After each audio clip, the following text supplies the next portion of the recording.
Friends, इस video में अभी हम लोग रसायन विज्ञान के 35 मोस्ट इंपोर्टेंट क्वेश्चंस को देखने वाले हैं।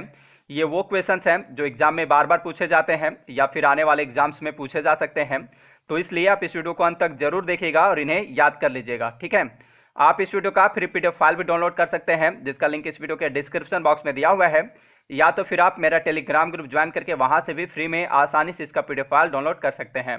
टेलीग्राम ग्रुप ज्वाइन करने का लिंक भी इसी वीडियो के डिस्क्रिप्शन बॉक्स में दिया हुआ है। ओके, तो चलिए अब क्वेश्चन की ओर बढ़ते हैं। और पहला क्वेश्चन है, पदार्थ का परमाणु सिद्धांत किसने प्रतिपादित किया?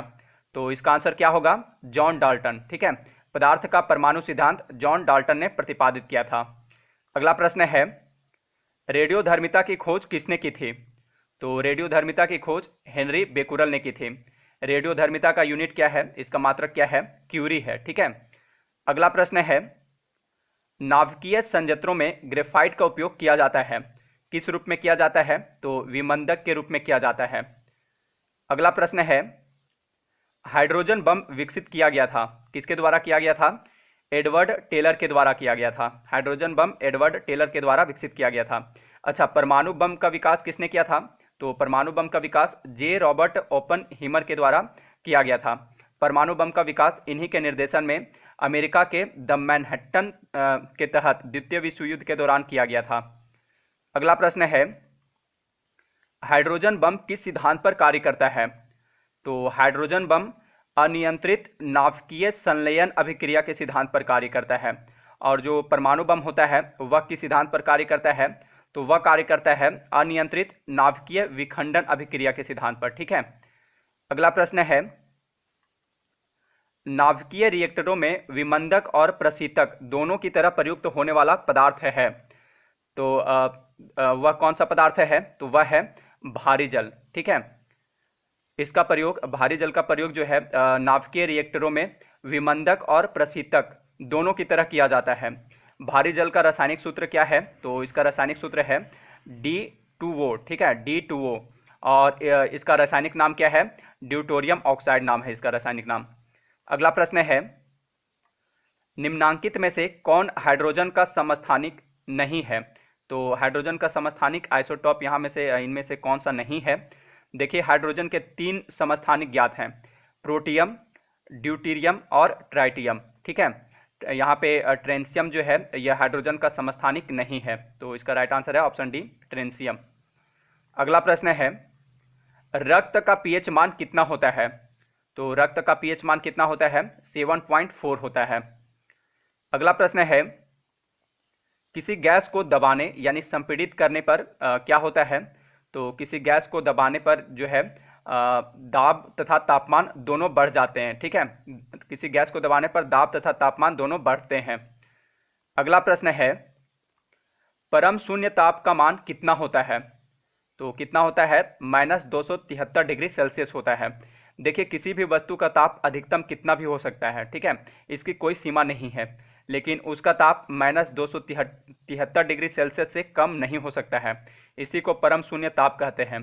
केल्विन पैमाने पर इसे 0 केल्विन लिखते हैं। अगला प्रश्न है, परम शून्य ताप यानी एब्सोल्यूट जीरो टेम्परेचर है, तो परम शून्य ताप जो है यह सैद्धांतिक रूप से न्यूनतम संभव तापमान है, और इसका मान कितना होता है? -273 डिग्री सेल्सियस होता है, -273 डिग्री सेल्सियस, ठीक है। अगला प्रश्न है, निम्नलिखित में से कौन सा ईंधन न्यूनतम पर्यावरण प्रदूषण फैलाता है? तो इसका आंसर क्या हो जाएगा? हाइड्रोजन हो जाएगा। यह देखिए, केरोसिन, डीजल, कोयला, ठीक है, इन सभी के मुकाबले हाइड्रोजन सबसे कम पर्यावरण प्रदूषण फैलाता है। अगला प्रश्न है, बायोगैस संयंत्र से निष्कासित निम्नलिखित में से कौन सी गैस ईंधन गैस के रूप में उपयोग में आती है? तो बायोगैस यानी गोबर गैस से जो गैस निष्कासित होती है, निकलती है, जिसे ईंधन गैस के रूप में उपयोग किया जाता है, वह मीथेन गैस है, ठीक है, मीथेन गैस होती है वह। अगला प्रश्न है, और एक चीज और देखिए, मीथेन का रासायनिक सूत्र क्या है? तो इसका रासायनिक सूत्र है CH4, ठीक है, मीथेन का रासायनिक सूत्र है CH4। और इसे जो है मार्सी गैस भी कहा जाता है। इसे मार्सी गैस क्यों कहा जाता है? क्योंकि यह मार्सी लैंड यानी दलदलीय क्षेत्र में पाया जाता है, इसलिए मीथेन को मार्सी गैस कहा जाता है। अगला प्रश्न है, निम्नलिखित जीवाश्म ईंधनों में से कौन स्वच्छतम ईंधन है? यहाँ ये सभी जितने भी हैं, कोयला, डीजल, पेट्रोल और प्राकृतिक गैस, ये सभी जीवाश्म ईंधन हैं और इनमें से सबसे स्वच्छतम ईंधन जो है वह कौन सा है? वह है प्राकृतिक गैस। अगला प्रश्न है, सबसे भारी धातु कौन सी है? तो दुनिया की सबसे भारी धातु है ऑस्मियम, इसका रासायनिक संकेत है OS। और देखिए सबसे हल्की धातु कौन सी है? तो वह है लिथियम, ठीक है, लिथियम है, इसका रासायनिक संकेत Li है। और इसका एटॉमिक नंबर कितना होता है, परमाणु संख्या लिथियम का? तो इसका परमाणु संख्या होता है 3। और ऑस्मियम का कितना होता है? तो ऑस्मियम का होता है 76। और सबसे हल्का तत्व कौन सा है? तो वह है हाइड्रोजन, ठीक है, हाइड्रोजन है। और हाइड्रोजन का परमाणु क्रमांक एटॉमिक नंबर कितना होता है? 1 होता है। अगला प्रश्न है, निम्न में से कौन सा तत्व सर्वाधिक विद्युत ऋणात्मक है? तो सर्वाधिक विद्युत ऋणात्मक तत्व कौन सा है? वह है फ्लोरीन, ठीक है, फ्लोरीन है। और इसका रासायनिक संकेत होता है F। परमाणु क्रमांक कितना होता है इसका? 9 होता है। अगला प्रश्न है, सोडियम को किसमें डुबोकर रखा जाता है? तो सोडियम को जो है किरोसिन के तेल यानी मिट्टी के तेल में डुबोकर रखा जाता है। ऐसा क्यों? क्योंकि यह बहुत ही अत्यधिक क्रियाशील धातु है, यह हवा के संपर्क में आते ही स्वतः जलने लगता है, इसलिए किरोसिन में इसे डुबोकर रखा जाता है। अगला प्रश्न है, धोने का सोडा का रासायनिक सूत्र क्या है? तो इसका रासायनिक सूत्र है Na2CO3, ठीक है, धोवन सोडा का रासायनिक सूत्र क्या है? Na2CO3। और इसका रासायनिक नाम क्या है? सोडियम कार्बोनेट इसका रासायनिक नाम है। अगला प्रश्न है, बेकिंग सोडा यानी खाने का सोडा का रासायनिक सूत्र है, तो इसका रासायनिक सूत्र क्या है खाने का सोडा का? तो इसका रासायनिक सूत्र है NaHCO3 और इसका रासायनिक नाम क्या है? सोडियम बाइकार्बोनेट है। धोवन सोडा का रासायनिक सूत्र है Na2CO3 और खाने का सोडा का रासायनिक सूत्र है NaHCO3। अगला प्रश्न है, रक्तस्राव को रोकने के लिए आमतौर पर किस एल्युमिनियम लवण का प्रयोग किया जाता है? तो इसका आंसर क्या होगा? पोटास एलम का। रक्तस्राव को रोकने के लिए आमतौर पर पोटास एलम का प्रयोग किया जाता है। इसका रासायनिक सूत्र क्या होता है? तो पोटास एलम का रासायनिक सूत्र KAlSO4 होता है, ठीक है, ये होता है इसका रासायनिक सूत्र। अगला प्रश्न है, वह वैज्ञानिक जिसने रेडियम की खोज की, तो यानी रेडियम की खोज किसने की थी? तो रेडियम की खोज मैडम मेरी क्यूरी ने की थी और पोलोनियम की खोज भी इन्होंने की थी, मैडम मेरी क्यूरी नहीं। अगला प्रश्न है, प्याज लहसुन में गंध किस तत्व की उपस्थिति के कारण होता है? तो प्याज व लहसुन में गंध उसमें उपस्थित पोटेशियम की उपस्थिति के कारण होता है। अगला प्रश्न है, गन पाउडर किस मिश्रण से बनता है? तो देखिए गन पाउडर यानी बारूद, चारकोल, ठीक है, चारकोल जो लकड़ी का जला कोयला होता है उसे ही चारकोल कहते हैं। तो गन पाउडर चारकोल, सल्फर यानी गंधक और पोटेशियम नाइट्रेट के मिश्रण से बनता है, ठीक है, यानी इसका राइट आंसर होगा ऑप्शन डी। गन पाउडर की खोज किसने की थी? तो इसकी खोज रोजर बैंकन ने की थी। अगला प्रश्न है, पीतल में कौन सी धातुएं होती है? यानी पीतल जो है किसका मिश्र धातु है?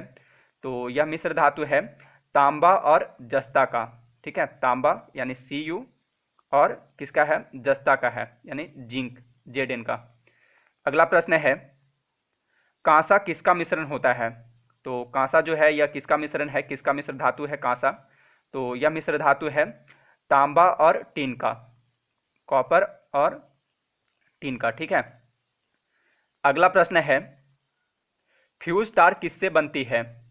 तो फ्यूज तार जो है यह टीन और सीसा की मिश्र धातु होती है। फ्यूज तार टीन और सीसा से बनती है, ठीक है, टीन यानी कि Sn और सीसा Pb, तो इसकी मिश्र धातु होती है। और फ्यूज तार जो है यह हमेशा किस परिपथ के साथ जोड़ा जाता है इसे? तो इसे हमेशा श्रेणी क्रम में जोड़ा जाता है फ्यूज तार को, तो आप इसे भी याद रखिएगा।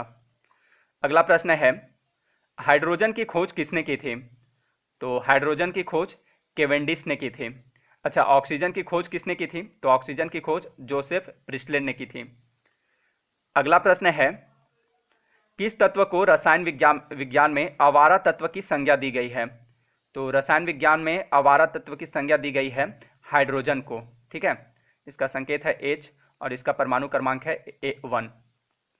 अगला प्रश्न है, हीरा और ग्रेफाइट किसके अपरूप हैं? तो हीरा और ग्रेफाइट जो है ये कार्बन के अपरूप हैं। अगला प्रश्न है, कार्बन का शुद्ध रूप क्या है? तो कार्बन का शुद्ध रूप है ग्रेफाइट, ठीक है, सॉरी, कार्बन का शुद्ध रूप है हीरा। ओके, कार्बन का शुद्ध रूप क्या है? हीरा है।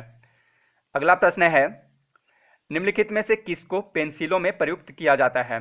तो पेंसिल जिसे हम लोग लिखते हैं उसमें ग्रेफाइट का प्रयोग किया जाता है।